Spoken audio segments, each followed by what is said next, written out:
Renewable energy ઉત્પાદન, ઉર્જા સંગ્રહ અને વીજ ટ્રાન્સમિશન ઇન્ફ્રાસ્ટ્રક્ચરના વિકાસમાં સહયોગ માટે કેપી ગ્રુપે રિપબ્લિક ઓફ બોત્સવાના સરકાર સાથે આજે એક સમજૂતી કરાર પર હસ્તાક્ષર કર્યા છે. એમઓયુ કેપી ગ્રુપના આંતરરાષ્ટ્રીય વિસ્તરણમાં એક મહત્વપૂર્ણ સીમાચિહ્નરૂપ બની રહેશે અને વર્ષ 2030 સુધી બોત્સવાનાને નેટ ઝીરો દેશ બનાવવાના લક્ષ્ય માટે મદદરૂપ બનશે. કેપી ગ્રુપ અને બોત્સવાનાના પ્રજાસત્તાકની સરકાર વચ્ચે થયેલ મેમોરેન્ડમ ઓફ અન્ડરસ્ટેન્ડિંગ ભારતની માનનીય રાષ્ટ્રપતિ દ્રૌપદી મુર્મુજીની બોત્સવાનાના પ્રવાસ બાદ લેવામાં આવેલું એક મહત્વપૂર્ણ પગલું છે. આ સમજૂતી કરાર પર બોત્સવાનાના ખનીજ અને ઉર્જા મંત્રાલય તથા કેપી ગ્રુપ વચ્ચે હસ્તાક્ષર કરવામાં આવ્યા છે.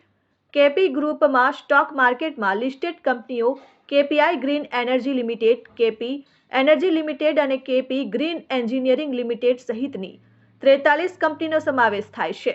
આ કરાર હેઠળ રિન્યુએબલ એનર્જી તેમજ તેની સાથે સંકળાયેલા ટ્રાન્સમિશન પ્રોજેક્ટ્સના આયોજન, વિકાસ અને અમલીકરણ માટે સહયોગનું માળખું તૈયાર કરવામાં આવ્યો છે, જેનો હેતુ બોત્સવાનાની ઉર્જા સુરક્ષાને મજબૂત કરવાનો અને તેને આ ક્ષેત્રમાં સ્વચ્છ ઉર્જાના નિકાસકાર તરીકે સ્થાપિત કરવાનો છે. એમઓયુ હેઠળ કેપી ગ્રુપ અને બોત્સવાના સરકાર રિન્યુએબલ એનર્જી અને ઇન્ફ્રાસ્ટ્રક્ચર પ્રોજેક્ટના વિકાસ માટે સાથે મળીને કામ કરશે, જેના માટે અંદાજે આશરે 36,000 કરોડના મૂડીરોકાણની જરૂર પડશે. પ્રસ્તાવિત પ્રોજેક્ટ્સમાં utility scale solar, wind and hybrid power પ્લાન્ટ્સનો સમાવેશ થાય છે. ગ્રીડની સ્થિરતા અને વિશ્વસનીયતા સુનિશ્ચિત કરવા માટે બેટરી એનર્જી સ્ટોરેજ સિસ્ટમ્સ પણ વિકસાવવામાં આવશે. આ પ્રોજેક્ટ્સથી બોત્સવાનાની કુલ રિન્યુએબલ એનર્જી ક્ષમતા લગભગ 5 ગીગાવોટ સુધી વધારવામાં મદદ મળશે. સાથે જ આ સમજૂતી અંતર્ગત બોત્સવાનામાં હાઈ વોલ્ટેજ ટ્રાન્સમિશન લાઇનોના અપગ્રેડ અને નવી લાઇનોના નિર્માણની પણ યોજના છે.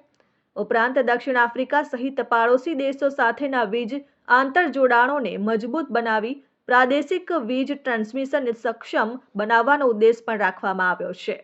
I always feel the hurt થાય એમાં કોઈ ઇન્ટરેસ્ટ બેગ એ નથી.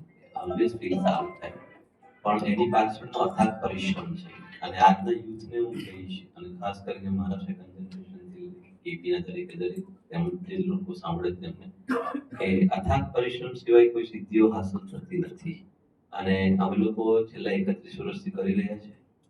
સ્પેશિયલી હું અને આ મુકામે પહોંચ્યા છે. હજુ તો શરૂઆત છે. હું એવું કહીશ હજુ તો ઘણું બાકી છે. એ ઘણું બાકી છે અને અમે મેક શ્યોર કરીશું કે અમે આજે બોત્સવાના છે વર્લ્ડના બાકીના કન્ટ્રીઓને કેવી રીતે અમારા નોલેજ દ્વારા અમે લોકો એમ્પાવર કરી શકીએ. That is our wish. KP ગ્રુપને કોઈ પસંદ નથી કર્યું. કેપી ગ્રુપે જઈને મહેનત કરીને આને એસ્ટિમેટ કર્યું છે, એને ખોદીને કાઢ્યું છે.